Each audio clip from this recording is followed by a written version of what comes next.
할렐루야. 하나님께서 오늘 이 시간 우리에게 말씀의 큰 은혜로 채워주시리라 믿습니다. 오늘은 공동체 혁신 7번째 시간입니다. 이미 말씀드린 대로 큰 주제 아래 7번의 말씀을 나누고 마지막은 이제 정리해서 그러면 8번 말씀을 듣게 되는데 오늘 7번째 말씀이고 다음 주는 지금까지 들은 공동체 혁신에 대한 종합적인 정리를 해서 같이 은혜를 나누고자 합니다. 우리는 그동안 공동체에 대한 말씀을 계속 나누었습니다. 사도 바울은 갈라디아서 3장 28절에 이렇게 말씀했어요. 너희는 유대인이나 헬라인이나 종이나 자유자나 또 남자 여자 다 그리스도 예수 안에 하나라. 이렇게 여러분 누구든지 예수 안에 있으면 믿음으로 하나 된다. 그런 뜻입니다. 하나라는 의미는 서로가 서로에게 속한 존재라는 말씀이기도 해요. 믿음이 있기 전에는 사람과 사람이 차별되고 각각 달랐다 하지만 믿음으로 예수 안에서 그 벽이 무너지면 새로운 관계가 된다는 것입니다. 유대인, 헬라인, 종, 자유인, 남자, 여자 차별 없이 하나가 되고 교제하게 된다는 거죠. 서로의 장벽이 예수 그리스도를 믿는 믿음을 통해서 한순간에 무너진 결과인 것입니다. 여러분 인종과 신분, 성의 차별들이 한 형제 자매가 돼서 교제할 수 있도록 관계를 만들어 놓은 곳이 바로 교회 공동체입니다. 그래서 교회 공동체를 예수 그리스도 안에서 하나된 공동체라 이렇게 부르기도 하는 것입니다. 사람들이 그렇습니다. 둘이 모여도 하나 되기가 힘듭니다. 뭐 먹을까? 어떤 사람은 바닷거 먹으러 가자 그러고 어떤 건 육지거 먹으러 가자 그래요. 그러니까 두 사람이 일치하는 게 그렇게 쉽지 않아요. 또 여럿이 모이면 더욱 그렇습니다. 수십 명, 수백 명, 수천 명 이렇게 모이면 하나 되는 것은 사람의 힘으로는 불가능한지도 모르겠습니다. 그러나 믿음으로는 얼마든지 하나 될 수 있습니다. 초대교회에 많은 사람들이 모인 교회였어요.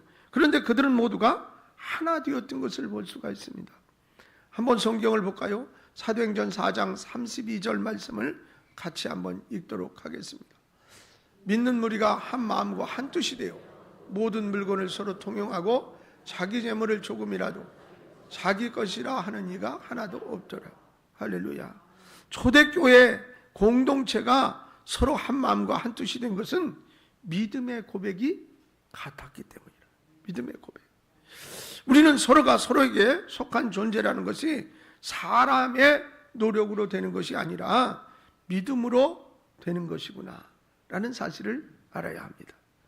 그러면 우리가 공동체가 되었다는 것은 그동안 말씀드린 것처럼 서로 세워주고 사랑하고 부족함을 채워주고 베풀고 짐을 지는 것이라 이런 주제로 계속 말씀을 나누었어요. 자, 이런 공동체가 되면 교회는 회복되고 기쁨과 사랑과 은혜가 충만하게 흘러넘치게 된다는 겁니다. 할렐루야. 우리 교회가 꿈꾸는 교회가 이런 교회라.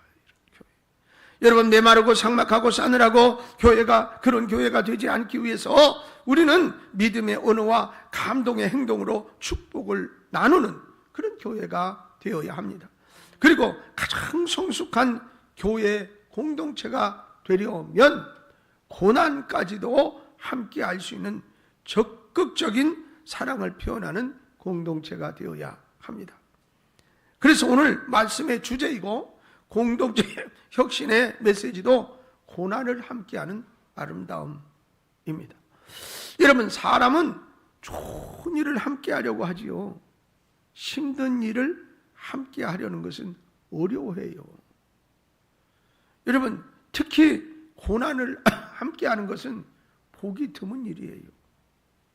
고난이란 모두가 피하고 싶고 나에게 그런 고난이 없었으면 좋겠다 그렇게 생각을 하잖아요. 사랑하는 성도 여러분, 교회 나올 때 고난을 나누려고 나오십니까? 아니면 고난이 아닌 즐거움, 행복, 좋은 것을 서로 나누려고 나오십니까? 솔직하게 스스로 한번 대답해 보시기 바랍니다. 고난에 동참하고 나누고 함께하려는 마음이냐? 이 마음에, 이 질문에 예라고 대답한다면 우리 교회는 희망이 있고 또한 자랑스러운 교회인 것입니다. 틀림없이 하나님으로부터 쓰임받는 시대적 교회가 되고도 남음이 있습니다. 우리 교회뿐만 아니라 오늘의 교회들 모두 점점 고난의 어려움보다는 편하고 자유롭고 짐이 가벼운 교회를 원하고 있다는 사실이에요. 그러면 왜 우리는 고난을 나눠야 되는 걸까라는 겁니다. 그것이 주의 길을 가는 것이고 교회를 세우는 것이고 공동체를 살리는 일이기 때문입니다. 보실까요? 오늘 본문 베드로전서 4장 13절 말씀을 다시 한번 같이 읽어보겠습니다. 오히려 너희가 그리스도의 고난에 참여하는 것으로 즐거워하라. 이는 그의 영광을 나타내실 때에 너희로 즐거워하고 기뻐하게 하려 합니다. 할렐루야. 성도의 즐거움은 그리스도의 고난에 참여하는 것이다 라고 말했어요. 이것은 보통 신자들이 이해하기 어려운 말씀임에는 틀림이 없습니다. 즐거운 믿음 생활은 특별하게 좋고 기적 같은 일이 일어나고 상상하지 못했던 복이 굴러오고 잘 되는 일들이 일어나는 것, 이런 얘기하면 기분 좋아지지 않나? 이런 거. 어느 누구도 고난은 즐겁고 기쁘고 감사하고 그런 생각하는 사람 없어요. 그러나 진정한 그리스도인은 고난에 참여할 때 즐거워해야 한다라고 말하고 있단 말이에요. 왜 그러냐? 지금 바라보는 것이 아니라 나타날 미래를 바라보아야 하기 때문에 그렇습니다. 예수님이 오실 때 그 영광의 때를 보는 사람은 고난당한 것이 얼마나 찬란하고 기뻐할 일인가를 알기 때문에 고난을 피하지 않고 기쁨으로 받아들이는 거예요.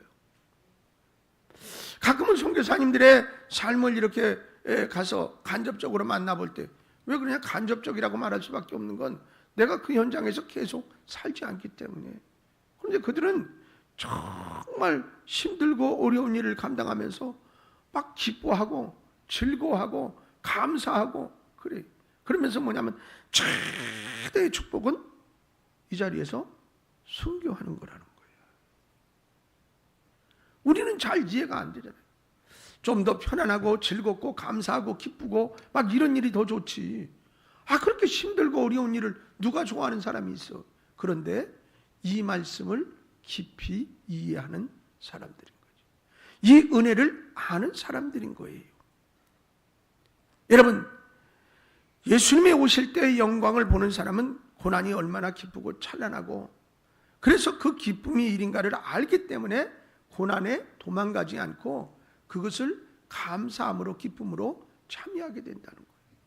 하나님의 일, 즉 교회를 세우고 사람을 섬기고 사역에 충성하고 사명을 성취하는 것은 쉽지 않은 중대한 일입니다. 그런데 이런 일을 하려면 어려움도 있고 희생도 있고 고통도 있고 심지어는 고난까지 있습니다. 여러분, 세상에서 온갖 고생과 고통을 이기게 하는데 하나님의 나라를 건설하고 세상 사람들을 살리고 세우는데 희생 없이 값도 없이 거저 얻을 수 있다? 아니다, 그 말이 아니다. 응?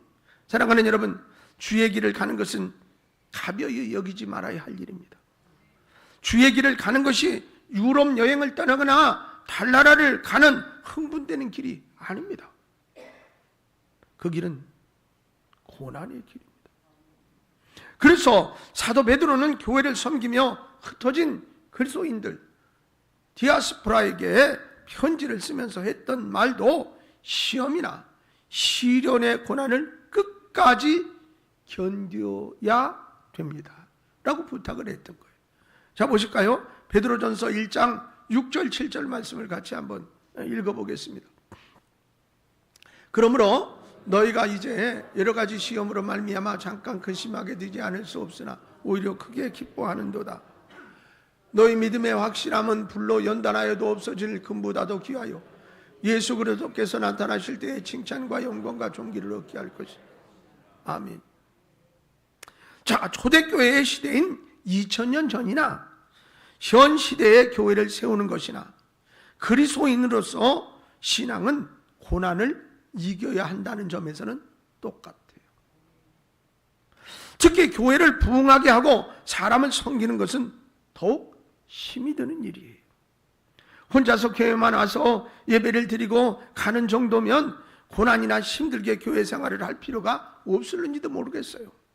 그러나 교회 부흥에 참여하고 직분을 가지고 봉사를 하면서 주의 일을 하려고 한다면 이겨야 할 과정들이 많습니다. 참아야 되고 받아들여야 되고 이해해야 되고 섬겨야 되고 사랑해야 되고 온유해야 되고 겸손해야 되고, 아이고 한참 꼽아도 끝이 없어요. 해야 할 일이 너무 많아요. 그래서 그런 것들 하나하나가 고난이라, 고난의 길을 가는 것이라. 그러면 우리들에게 왜 고난이 필요한 걸까? 그거 없으면 안 될까? 성경은 있어야 한다라고 가르치고 있으니까요.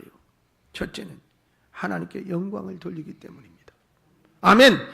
사도 베드로는 고난을 말하면서 계속 강조한 말씀이 하나님께 영광, 하나님께 영광이에요. 여러분, 고난은 하나님께 영광을 돌리는 것이다 라고 말했어요. 우리의 존재 가치가 하나님께 영광을 돌리기 위한 것이잖아요. 그러니 고난은 싫어요. 그리고 하나님께 영광은 돌리고 싶어요. 가짜라. 네. 보세요. 베드로전서 4장 13절, 14절, 16절 이렇게 연결해서 같이 말씀을 읽을 때 보면 하나님께 영광이라는 말씀이 다 들었어요. 보세요. 같이 읽겠습니다. 오히려 너희가 그리스도의 고난에 참여하는 것으로 즐거워하라.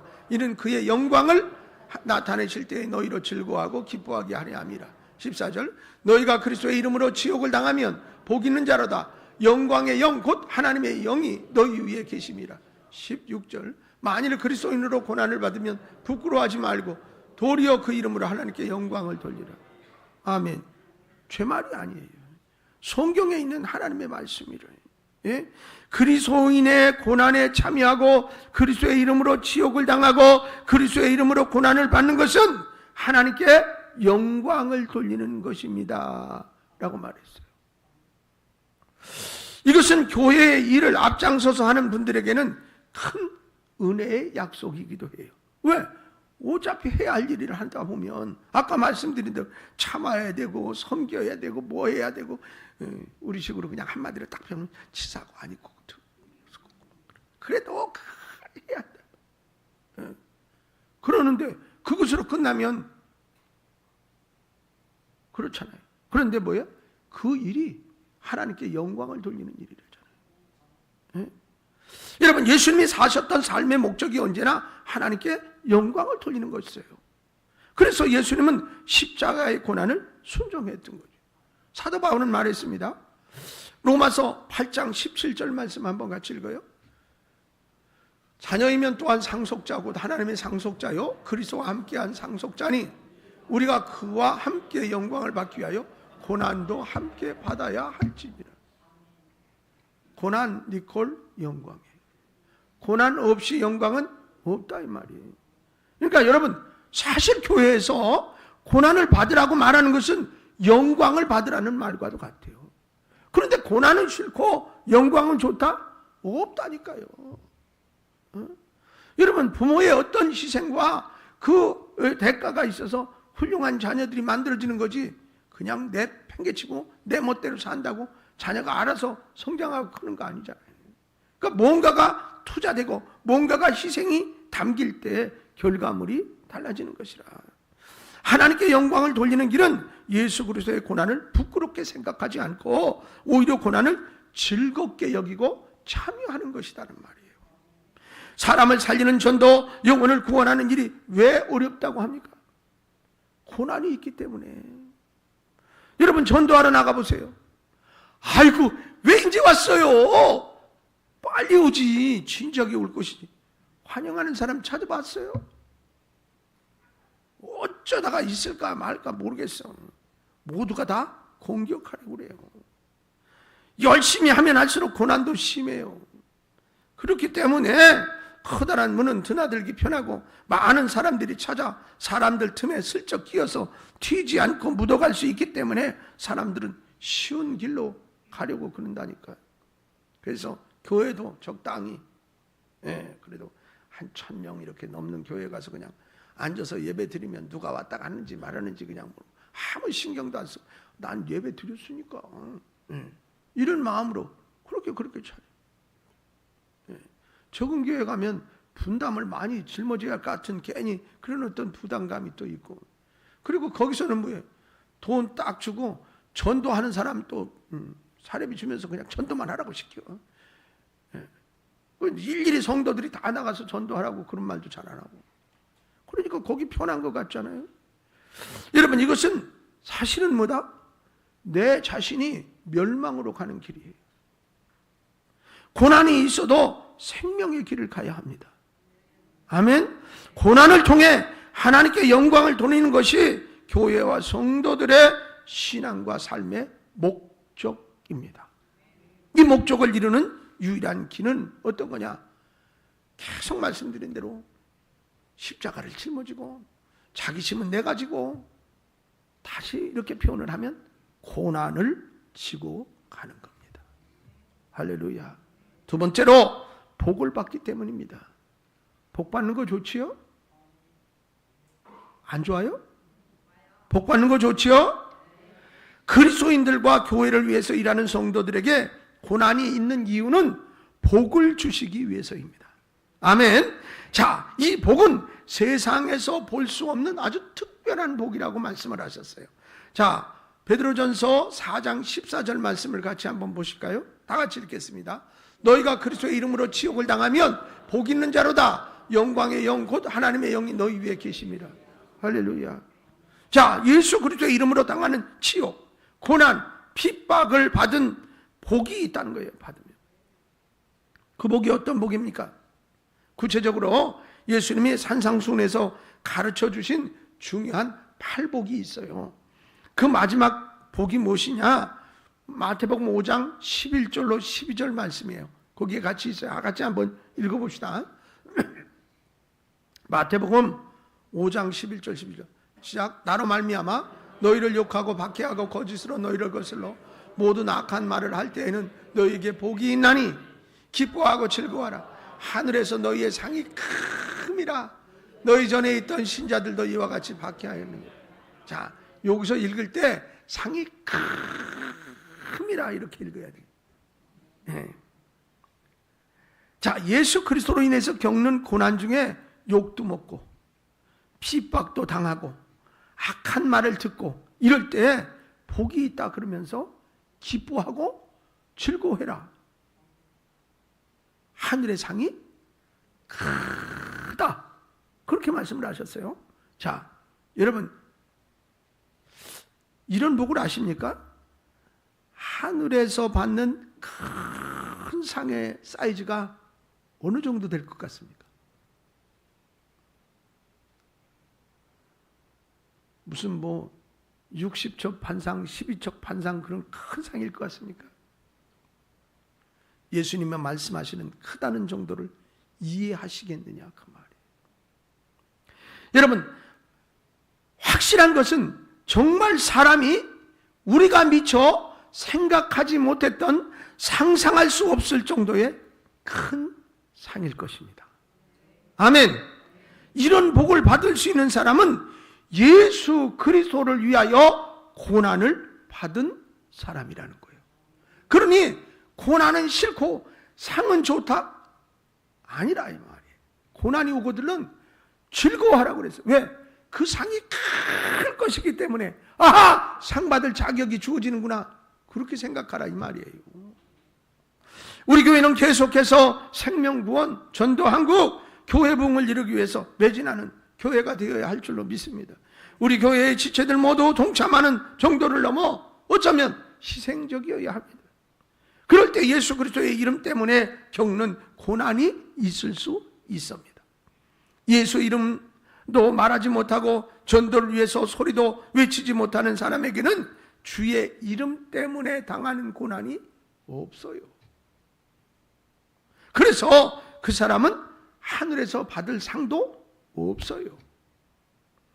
마지막 하늘에 갔을 때 부끄러움을 당하지 말고 큰 상을 받는 길은 그리스도의 이름으로 전하고 위하여 살다가 받은 고난의 열매입니다. 고난을 즐거워하고 기뻐할 수 있기 바랍니다. 아무리 상을 준다 해도 고난 얘기하면 별로 좋지 않습니다. 그 성도들이 좋아하지 않는 설교를 할 이유가 뭐 있습니까? 그저 귀에 말리고 기분 좋은 설교하는 게 훨씬 낫지.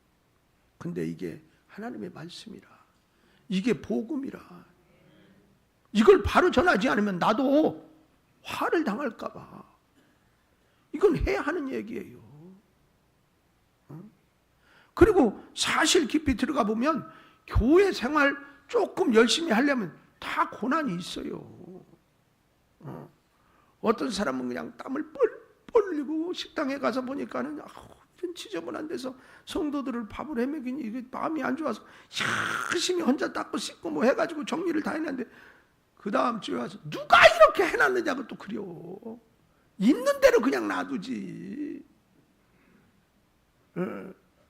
그러면 마음에 상처가 입혀지지 안 입혀지냐고. 다 그런 일들이 다 열심히 하는 사람에게는 뒷말이 들리고 다 속상한 일이 생겨요. 그런데 그냥 슬쩍 와서 예배드리고 축도하기 전에 쓱 나가는 사람은 별로 고난받을 게 없다 그 말이요. 그러니까 열심히 하는 사람은 다 고난을 당하는 거예요. 근데 그 고난의 뒤에 뭐가 있어요? 열매가 있다 이 말이에요.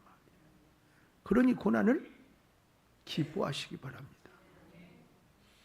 하나님 앞에 섰을 때 받을 복을 보면서 오늘의 고난을 이겨내는 여러분이 되시기를 주의 이름으로 축원합니다. 세 번째로 영혼을 책임져 주시기 때문입니다. 사도 베드로는 고난에 대해 두 가지를 말씀하고 있어요. 크게 예수 그리스도와 관련된 고난과 하나님의 뜻대로 받는 고난이 있다라고 얘기를 해요. 예, 이미 우리는 예수 그리스도의 이름으로 받는 고난, 그리스도의 고난에 참여하였기에 받는 고난, 즉 그리스도인이기 때문에 받는 고난에 대해서 쭉 다 이미 앞에 살펴봤어요. 그러나 특별한 고난이 있는데 그것이 뭐냐? 하나님의 뜻대로 받는 고난이라는 거예요. 성경을 보세요. 베드로전서 4장 19절 말씀이에요. 같이 본문인데 같이 읽어보겠습니다. 그러므로 하나님의 뜻대로 고난받는 자들은 또한 선을 행한 가운데에 그 영혼을 미쁘신 창조주께 있다. 자 보세요. 하나님의 뜻대로 고난을 받는다고 그랬잖아요. 응? 여러분 하나님의 뜻대로 받는 고난은 정말 거룩하고 위험 있고 영광스러운 고난이에요. 즉 고난에는 여러 종류가 있어요. 여러분 첫째는 심판적 고난입니다. 하나님의 계시의 말씀을 어기는 죄의 결과로 오는 형벌에 의한 고난이 되겠습니다. 선지자들을 통해서 하나님은 경고하셨습니다. 사람의 죄가 원인이 되어 오는 고난의 유형이 되겠습니다. 두 번째로는 시험적 고난입니다. 이것은 욥이 받았던 고난을 대표한다 하겠습니다. 욥은 감당할 수 없을 정도로 엄청난 시험의 고난을 당합니다. 여러분 그러나 사탄의 계획 또 기획 모략에 넘어가지 않고 오직 하나님만 신뢰해서 고난을 이김으로 정금 같은 믿음으로 세워졌던 것을 알 수가 있습니다. 셋째는 예방적 고난입니다. 심한 고통을 당하지 않도록 하기 위해서 오는 고난인 것입니다. 여러분 예방주사를 왜 맞습니까? 미리 그 질병의 바이러스에 내가 잘 적응을 해서 그래서 그 바이러스가 진짜 나한테 왔을 때 그걸 이기려는 면역 체계를 위해서 예방 접종을 하잖아요. 그런 것처럼 고난도 예방적인 고난이 있단 말이에요. 여러분, 심한 고통을 당하지 않도록 하기 위해서 오는 고난이에요. 하나님은 육체적 정신적 위험을 당하기 전에 경고 사인을 보내주세요. 그러니까 오늘도 우리가 살아있는 것은 예방적 고난을 통해 하나님과 가까이 있기 때문이다. 만일 하나님이 버리기 위해서 고난을 주셨다면 우리는 이렇게 살아있지 못할 것입니다. 네 번째는 교육적 고난입니다. 영적 생산적 목적으로 주시는 그런 고난입니다. 그러니까 신약의 대복리, 신앙의 열매와 상급과 칭찬을 위한 교육적 의미의 고난들이 가득합니다. 마지막으로 대리적 고난입니다. 다섯 번째, 이사야서 52장 53절로 53장 12절까지 보니까 예수님의 고난을 이야기하죠. 이 세상의 죄를 대신해서 메시아가 짊어지고 가야 될, 겪어야 될 고난 말입니다. 여러분, 인류 구원을 위해서 죄인들을 대신해서 십자가에서 화목제물이 되어 주신 하나님의 뜻을 이루기 위한 고난입니다.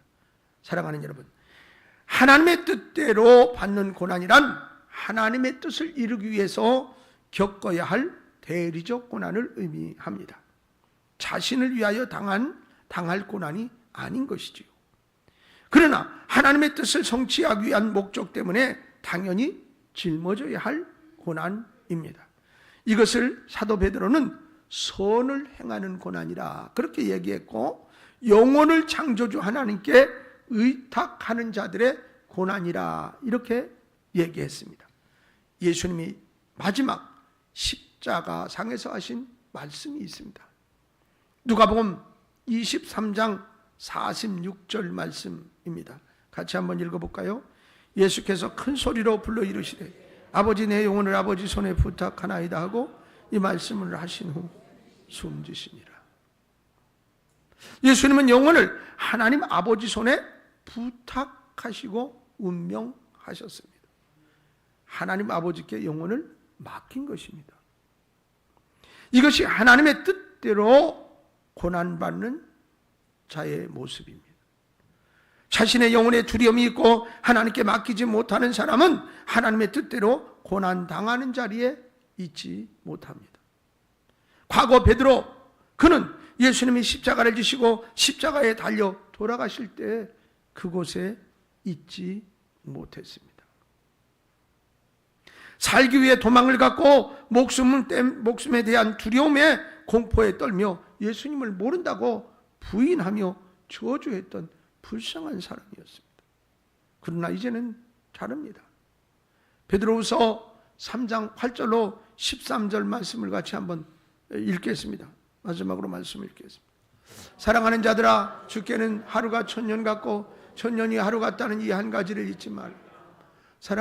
주의 약속은 어떤 이들이 더디다고 생각하는 것 같이 더딘 것이 아니라 오직 주께서는 너희를 대하여 오래 참으사 아무도 멸망하지 아니하고 다 회개하기에 이르기를 원하시느니라.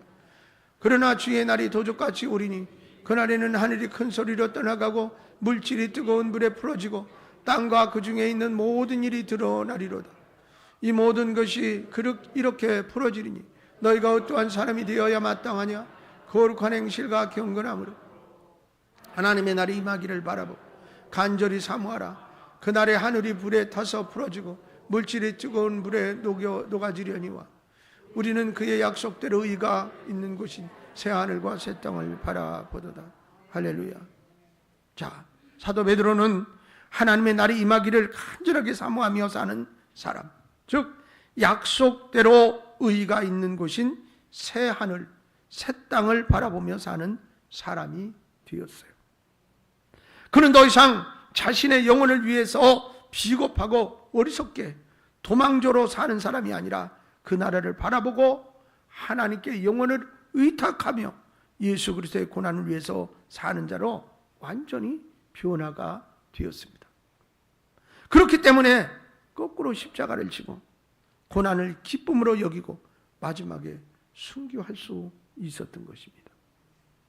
사랑하는 성도 여러분, 우리는 교회라는 거룩한 부르심을 입고 하나가 되게 하셨습니다. 교회와 주의 일을 이루기 위하여 고난은 필수입니다. 편한 교회는 없습니다. 쉬운 주의 일도 없습니다. 무엇이든지 주의 이름이 들어가는 곳은 고난, 아픔, 희생이 따라다닙니다. 교회 성장과 부흥을 이루는 것은 고난의 열매입니다. 생명이 탄생하는 것은 고통의 해산입니다. 하나님의 뜻을 이루는 길은 십자가의 희생입니다. 고난을 피하거나 두려워하거나 겁내지 말아야 합니다. 담대한 믿음과 거룩한 부담감과 이루는 기쁨으로 고난을 서로 나누어 승리하는 교회 성도가 되어야 합니다. 할렐루야. 도망가면 영광도 없습니다. 맞닥뜨리고 견디면 영광이 주어집니다. 이 영광의 주인공이 되시기를 주님의 이름으로 축복합니다. 고난은 하나님께 영광을 돌리게 만듭니다. 고난은 복을 받도록 해줍니다. 고난은 영혼을 책임져 주십니다. 할렐루야. 찬송하겠습니다.